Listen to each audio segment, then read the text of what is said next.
Meanwhile, tourists and residents in Camps Bay Beach say they are still in shock after an incident shooting there on Wednesday. Police say no arrests have been made yet, and they're following up on all leads. Now, let's discuss this, the possible impact of this on the country's tourism industry. We are now joined via Zoom by Dr Unathi Henama, tourism academic at the Central University of Technology in the Free State. Dr Henama, thank you so much for your time this afternoon. I mean, we've just celebrated Tourism Month, and the country has started seeing some recovery post, COVID-19. What impact is this incident, in fact, these two incidents, is likely to have on this sector? Good afternoon, Unathi, and all of the viewers. This is bad news for us. It definitely means our difficult problems are not easy. The buhlungus don't pale. It means people will be scared to come to South Africa. It means people might delay their travel plans to South Africa. It means the jobs that could have been created when tourists come to our country, we've lost that. The revenue that tourists bring into our country is also lost, because we must always understand, Unathi and the viewers, that the tourism industry is a happiness industry. We come and consume aspects of tourism consumption to relax, recuperate, spend more. And we don't want to go to destinations where there's bad news, there's bad press. We'd rather go to another destination where we know that we're totally safe. Absolutely. I mean, what do you think then should be done to improve the country's image post this incident? I mean, of course, we're talking about this from a tourism perspective, but it also shows you, just how problematic crime in this country is. Unathi, what I can say is that the world is so interconnected today. Before you lie to people, people know the truth. We must fundamentally address the crime problem as a society and as a government. What I always say, Unathi, if the cities and towns are great enough for the citizens to stay there, then the tourists naturally come. So the crime that is experienced by tourists is a reflection of the crime which is a daily reality of each and every citizen in this country. So, to be honest, if we want to resolve the issue of crime on tourists, we have to address the issue of crime in society, because the two are interlinked. Crime is always opportunistic. They saw that, okay, on this road in Mpumalanga, if we attack tourists, we are less likely to be caught because they're here on a short-term visit. But you might find that they've performed other types of crime. So I'm just saying, it's important we address the crime for citizens and we address the crime for visitors. Now, of course, one wonders, how far and wide this story will make in terms of international headlines. Are we likely to see, other countries, as an example, issuing a travel advisory for South Africa? It's highly possible.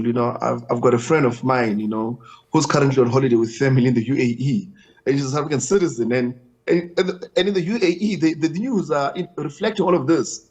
So it's quite unfortunate. I hope a travel advisory is not issued, but I think government's response, we have to thank the Minister of Tourism, the Minister of Police, and also Chifua Chivengwa from TBCSA for putting all hands on deck to try and address this issue. I think it sends a positive message about how responsive our government is towards acts of crime against tourists. So I believe the government of Germany and possibly the ambassador in South Africa would obviously be against issuing out of a travel notice. Let's talk about other challenges now that could face the tourism sector. I mean, we know that in Cape Town International Airport, for instance, it is experiencing jet fuel shortages.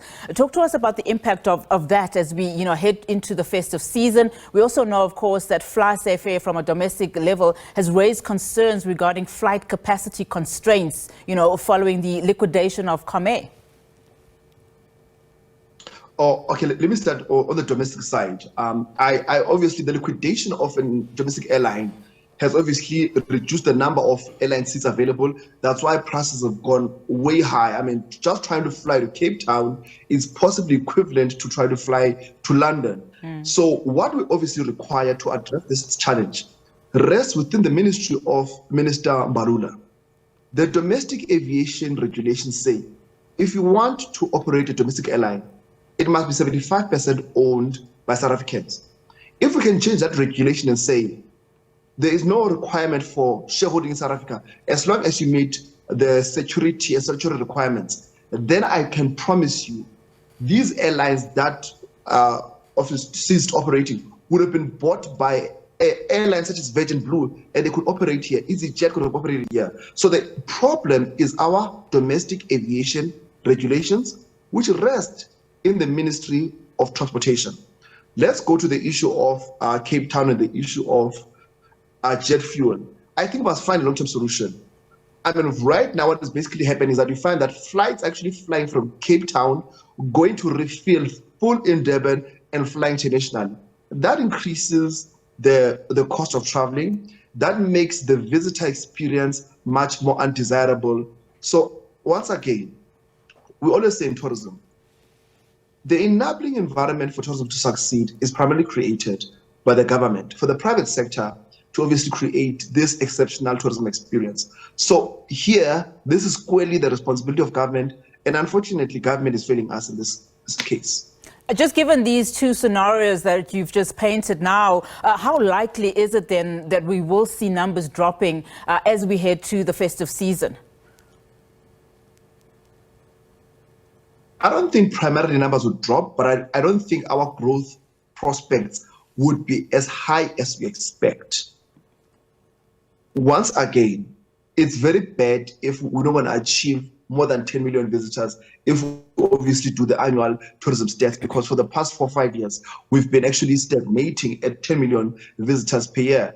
And obviously, all countries, including South Africa, we are gazing on tourism as a recovery for economies, because as tourists come into our country primarily from overseas, they bring in new money into the local economy, which obviously sanitizes the entire economical value chain. I'm not just speaking about the hotels. I'm speaking about the dry cleaners that clean the linen. I'm speaking about the drivers that drive the tourists. I'm speaking about the car rental companies, the foreign exchange, the shopping, tourism, all of that. So let's hope that the crisis management undertaken by South Africa would be of success. But one thing I know, Unathi, people will still come to South Africa, visitors still come to South Africa, but what primarily they'll do, they will avoid these areas where there's bad press. You know, they will not go to the townships, they would not go on that road in Mpumalanga. They'll choose to rather go through the main gate in Kruger National Park. So basically, when crime happens, tourists go to the more affluent,